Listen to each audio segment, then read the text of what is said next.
look amazing, man. I'm feeling that blue hat. You know what I mean? Mhm. That's a nice little summer thing you got rocking there, Yeah, man. thank you. Thank you. I appreciate that. You got to switch it up, change it up, Oh, for those sure. And things. Candace, I'm gonna jump right into it, and I'll let you tell the people a little bit about who you are and your journey, and how you get to Absolutely. be where you are right now.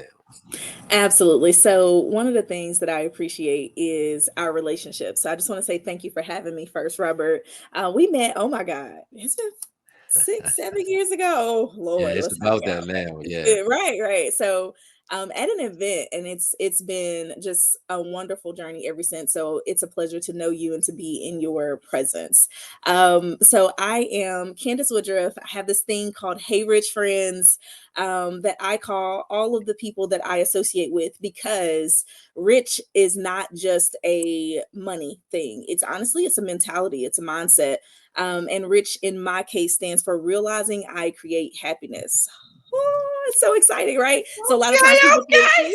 yeah, they're like, oh, it's just money. No, it's about the feeling and the resources you create with that, but the happiness that you create for yourself, no matter how much money you have, or how little, those things. So inside of that concept, I help people to grow their revenue without using their labor, right? So what does that even mean? When you grow your revenue, that means you're making more money with your mind. You're being smarter and not just using your labor, which is often what I was taught. So as a kid, my dad used to say, he said, Candace, I work for every dollar I get, right? And that was always the concept that I understood about work, is that, oh, well, you're going to work hard. And that's a wonderful concept to have. But as I grew and I got older, I started to meet new people and meet mentors who told me, Candace, work is wonderful, but guess what? You get tired. People have attitudes. Those things, it wears on you, right? So you have to find a way to work without your labor. I was like, Mm, what? How does that work? Right. So then I understood that money can work for you. That if you use the right strategies in your life and you're smart with what you do, guess what? Your money can grow without you working for it. Oh my goodness. When that yeah. happened, life changed. And it's been amazing, because guess what? Money don't get tired. It ain't got no attitude. It ain't got no back. You know what I'm saying? It just keeps working and working and working. And Yeah. that's kind of how I got here, right? Understanding, learning new things, meeting people, mentorships, and really being able to cultivate that information, and implement it in my life, and then help other people to do the same. Mm, I love it. I love it. Just drop a bomb one time for Candace. Already on fire. With that being said, one of the superpowers that I know that you possess is that you are involved with some tax preparation, and you give some strategies and some tips. Right. So I want to talk to my business owners, because in another life, you and I used to talk to entrepreneurs every morning to give them strategies and stuff. So here's a question that I know that is burning, that I'd like to ask. Are you ready? I'm ready. All right. So is it better for business owners if a Republican or a Democrat is in the White House? What Did you say just you? go there? Yes, I did. I'm coming with the goods right now. I love it. I love it. Okay. So let's just be clear, they're people, right? And everybody has their agenda, what they do. Honestly, these days it's hard to tell who's Republican and who's Democrat. It just depends on what colors they got on, right? But anywho, I digress. I really believe, Robert, that from a tax perspective, most of the time the Republicans have the upper hand when it comes to doing beneficial things for the business owner.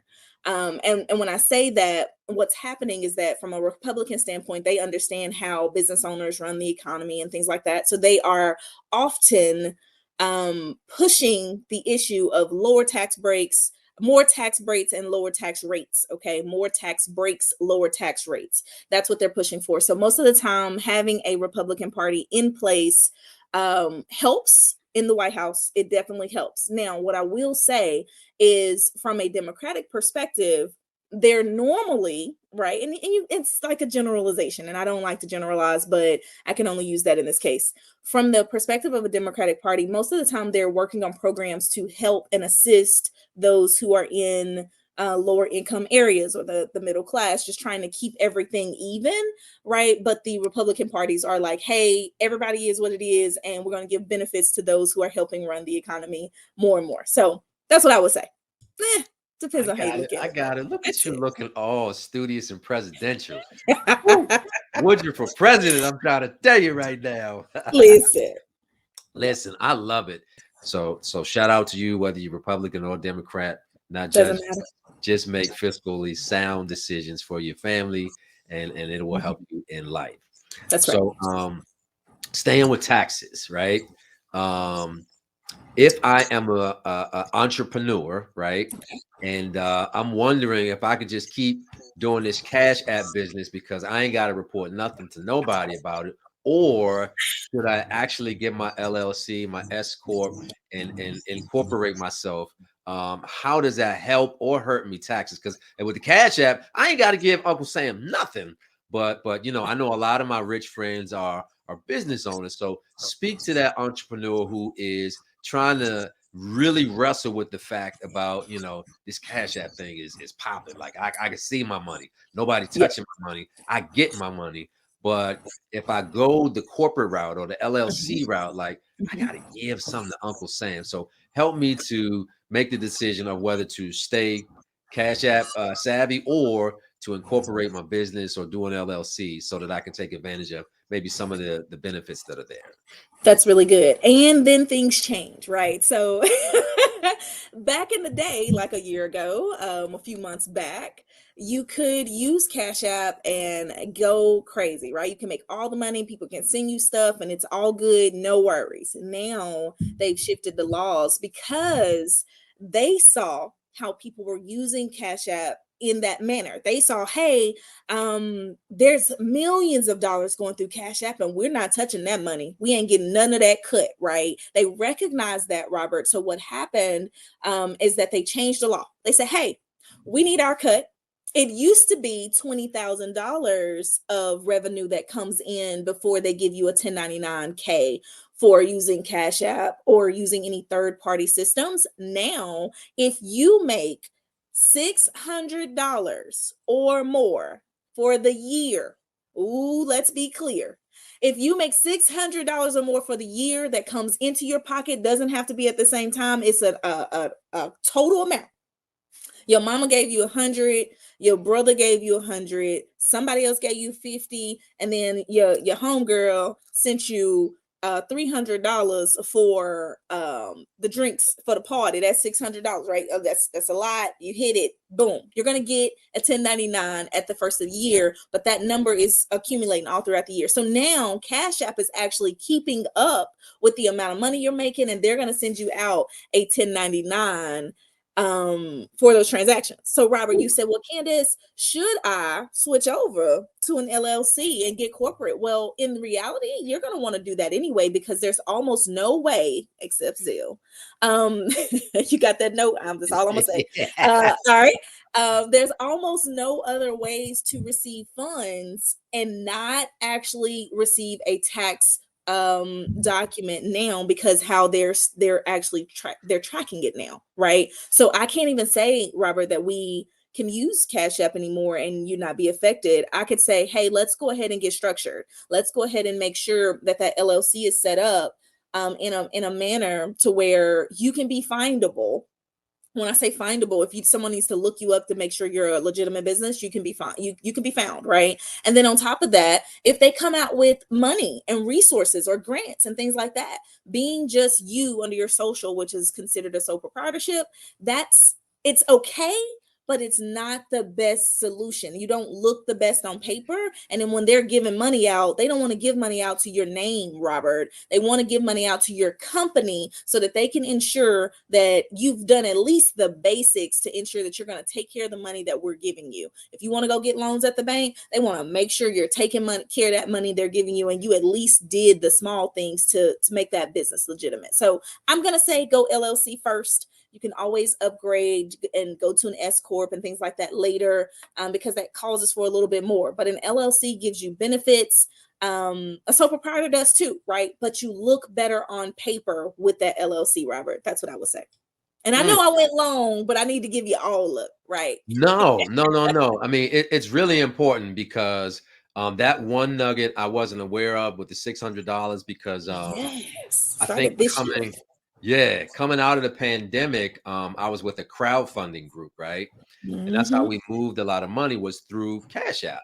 Mhm. And I know that things were like really good at one point, but then Cash App said if you have a transaction of more than 2,500 bucks, we're going to flag your account and kind of like slow down where you can not receive or send any money because in the crowdfunding organization there was like a lot of money moving. I'm Yeah. talking about Yeah. thousands of dollars moving. Yeah. So I wasn't aware that they were going granular down to 600 bucks because it's pretty easy to get to 600 bucks now. Yeah. If you're a barber, if you're in cosmetology or you're Yes. selling food, you got a food truck, you can get there pretty quickly. So Easy. that is definitely a gem and a nugget. Drop a bomb one time for Candace Woodruff. Get your LLC and or your S corp or whatever it is that you're going to do, so that you can take advantage of some of the Mhm. benefits that are out there. So I know that I got somebody hemming and hawing right now. They're not even at a place where they can get to the LLC, right? They Mhm. worried about their taxes and their personal taxes as far as filing those on time. So if you don't mind, Of I course. want to talk to the individual person who may be late on filing their taxes. I know that typically I think April 18th is the cutoff. I know that there is a possibility to ask for extensions. I don't know if it's indefinite or how that works, Okay. but what are the ramifications for my individuals out there who still haven't filed their tax for whatever reason? Right. I'm sure there are multiple reasons, but is there any justice? Is there any umbrella? Is there any catch-all to help them to remove the fear? Like, bruh, sis, handle your business. Gotcha. Gotcha. So first thing, if you filed an extension, it should have been done by April 18th, which is exactly what Robert just said. That was the official season deadline. That April 18th timeline says, hey, file your taxes by this date or do an extension if or by this date. So if you did an extension, that's wonderful. You have until October 15th. Okay. That's the new deadline for you for your extension. Now let's be clear. If you owe taxes, you should have either paid them on April 18th or there's going to be additional penalty and interest for not paying the taxes you owe on time. That's the first thing. The second thing, if you don't owe, guess what? When you file, it's just regular, right? It's not, they're not going to add penalty and interest. Everything is fine. So your objective is to go ahead and get filed at least by October. And I tell people, hey, just go ahead and do it. Get everything working so that you don't have to feel rushed by that next deadline, right? Because it is what it is. We're gonna do it. If you're years behind, right? If you say, Candace, I've kind of missed that deadline a few times, it's okay. That's the first thing. Just know you can still file your taxes. And it's not gonna hurt you to do it. The important part is that there's penalty and interest if you owe. Period. Now, if you do an extension, it's always better because the penalty and interest is lower than if you don't do an extension. That's important. But let's just say in general, there's penalty and interest, super important.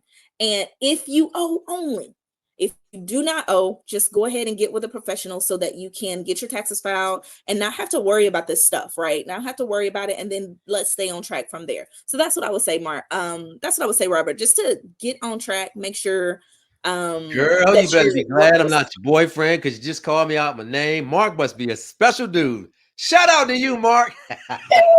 You made it on and let me talk to your show. Marvin is my contractor. He just called me. And I was like, why you calling? Okay, we're gonna go with that, y'all. Yes, we're gonna Candace talk is about real estate screaming development next out time because Mark But in anyway. her daydreams in real life. God damn, Mark. I'm kidding. I'm kidding. I'm kidding. I'm kidding. That happens to me all the time. If I see a number on the call ID, whoever I'm Man, talking to, I might call them the name on the caller ID. So his show on there. I was that like, that that that does happen. I'm gonna let that slide this time, Mark. So last question about taxes. okay. Everybody's got a guy who knows a guy who knows a guy, and all of these guys or these folks are supposed to help you reduce your tax risk, right? Mhm. With all of these deductions, so on and so forth. Um, I know there's one really cool talk that you have where you talk about employing your kids to kind of minimize or mitigate some of your tax hit or risk. Mhm. But Mhm. um, in light of all the gurus and the guy who knows a guy, like what are some ways that the regular individual can help to lower their tax? I don't know if I'm saying risk or rate or the Okay. taxable income, but Okay. what are some things that the layperson could do or try to apply if they're Mhm. not going through H&R Block or coming to a professional like you at your organization, um, like what can they do? Okay, I gotcha. So, first things first, the government gives us benefits, right, for having businesses. There's benefits to having businesses. We help stimulate the economy. They can't do it by themselves, so they give us the opportunity to lower our taxes if we're helping them in their goals, right? So, from that perspective, what we have to look at is that when we're looking at how do you lower your taxes, the number one thing I'm going to say, Robert, is that your tax return should be based around your goals. My pastor says that when I slow down, that's the good stuff. Your tax return should be based around your goals. What does that mean? If your goal is to purchase a home and you're a business owner, that means you can't try to lower your tax as much as possible, because if you made, let's say, Robert, let's give the example of you. Let's say you made $100,000 in business in just one of your businesses, right? You made $100,000 in business and you say, okay, but I spent 75,000 on stuff, right? I needed those deductions, I got them, so I wrote off the stuff. Well, 100,000 minus 75 is $25,000. That's what's left. So when you go to the bank and they say, hey, and you say, hey, I want to purchase a home, they're going to look at your numbers and say, hey, I know you made 100,000 and you felt like that was great, but the reality is that you spent more, right? So with the money you spent, whatever's left is what they're looking at. So they're only looking at 25,000. They'll say, okay, let's see if we can qualify you for something with that 25. What? That Oof, ain't enough, right? oof, oof, oof. Listen, so as a business owner, and I don't want to stay here too long, but what's important is that yes, taking tax deductions is amazing. It's wonderful, lowering your tax, yay. But does that match the goals that you have for yourself and where you're going in life? If you're trying to buy real estate and you want to grow and expand, oh, it's time to go do these things, and you taking losses, they gonna look at you at the bank because you're asking for their money, and they're gonna say, well, if you already taking losses, how you gonna pay us back?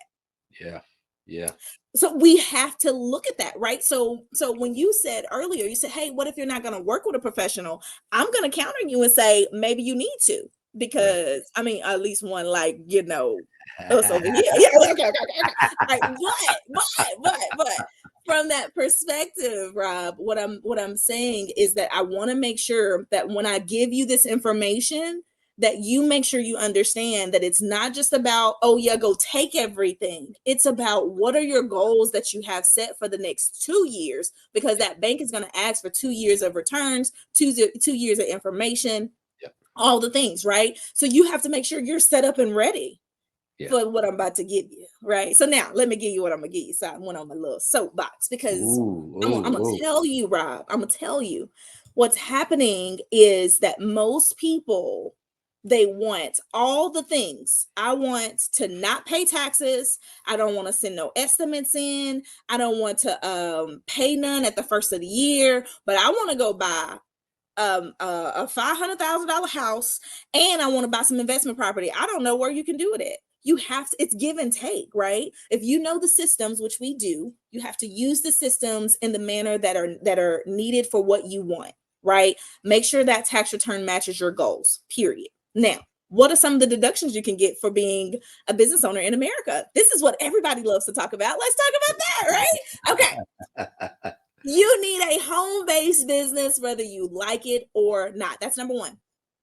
Home-based business, whether you like it or not. Why are you saying this, Candace? Because the things that I'm getting ready to share with you don't actually count if you don't have a business, right? And I always tell people, you don't have to start a business and go get a brick and mortar. You can actually start at home. Perfectly fine. Do it in your office. It's fine. All right, that's the first thing. The second thing, write off your lifestyle. I like to look at the lifestyle in a manner that says, I'm going to do these things anyway. What does that mean, Candace? My cell phone is tax deductible because I use it for business. Yes, I call my mother, but me and mama talk about business too, right? But I use it for partial business and partial personal. So guess what? My phone is now deductible. My internet, I got that at home. I need it. Of course, we need it these days. We need that Wi-Fi, right? Guess what? That's an anyway bill, but now it's tax deductible because I have a business. My vehicle, if you don't have a home-based business, oh, Robert, this is my thing right here. If you don't have a home-based business, Robert, every time you get in your car, throw $20 out the window and make sure you ride by my office so I can pick it up. I say this because your car is now tax deductible, whether we're going miles, whether we're going the lease payments, if you do a lease, whether you're doing your depreciation of the actual vehicle, because it goes down in value, so we can write that off, whether we're talking about the fuel costs, the repair and maintenance, the tires, whatever it is, guess what? 100% tax deductible. If you do your business properly, you run it properly, you're doing these things, right? Your insurance, deductible. What I'm saying is that you're going to pay for these things anyway, right? Rob, I'm excited about this. I'm gonna stop right there, right? I'm gonna stop right there. I'm excited because I can go on and on. There's hundreds of deductions you can take, but the most important thing is that you're planning properly. You're matching that tax return with your goals, and you're turning your everyday bills into tax deductions. And that makes it even better because I was going to spend that money anyway. But now I get to write off on my taxes, baby. Yes. I love it. Did y'all hear that? Anyway expense. You're going to spend it anyway. So you might as Mhm. well use it to your advantage in your home-based business, That's right? it. So I love it. Oh my God, man. It is always a joy. And I always learn something when I talk to you. Besides the fact, I just love the way you explain it. So you can talk to me about anything, any day, right? But this is especially beneficial for those who don't know who to go to, don't know who to talk to. Yeah. And as I said before, I prefaced this by saying that everybody's got a hookup, a homeboy hookup, or they know somebody. But on the other side of that, know somebody, there's always a horror story about what they said, dot, dot, dot, but that's not actually what happened. So That's right. trying to save people from pitfalls. And real quick, before I jump into this next line of questioning, where can we find you? Like, where is your office? Because I know it's in a prominent area, and I just want to make sure if I can reach some folks locally close by where you are, they come to see you. Absolutely. So I want to be real clear. We're in downtown Little Rock, Arkansas, right? And they're like, Arkansas? I don't want to hear it. I don't want to hear it. Okay. It's a great place to stay. You should come visit the natural state. Anyway, this is what I'll say though. We service all 50 states. You see how we can get on Zoom now. That's what the pandemic did. It made everything virtual, right? We Sure. have an app. We have all kinds of things and resources to make sure that we can serve you. You can find us on all the social medias at Performance Tax Group. My direct line is Hey Rich Friends, but the important thing is that you can actually send me a text 501-613-7423, and I'm here for you. Or you can always go to our website to learn more about what we do at performancetaxgroup.com. Again, that's performancetaxgroup.com. I love it. I love it.